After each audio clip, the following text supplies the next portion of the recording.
నిన్న అన్నాడు నన్ను, మీరేం చేశారని అడిగాడు.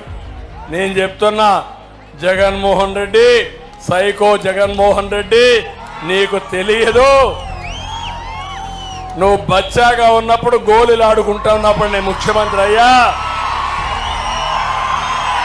మీ నాన్న కంటే ముందే నేను ముఖ్యమంత్రి అయ్యా. ఒకసారి చరిత్ర తిరగరాయి. సమైక్య ఆంధ్రప్రదేశ్లో కానీ ఈ రాష్ట్రంలో కానీ ఏదైనా అభివృద్ధి అయిందంటే అది తెలుగుదేశం హయాంలో అవునా కాదా అని మిమ్మల్ని అడుగుతున్నా. 14 సంవత్సరాలు ముఖ్యమంత్రిగా ఉంటే 8 సార్లు డిఎస్సీ పెట్టాను. మన నాయకుడు నందమూరి తారక రామారావు గారు 3 సార్లు పెట్టాడు. తెలుగుదేశం హయాంలో 11 సార్లు డిఎస్సీలు పెట్టాం.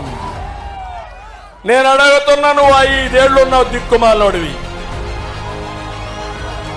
ఎన్నిసార్లు డిఎస్సీలు పెట్టాడు తమ్ముళ్ళు?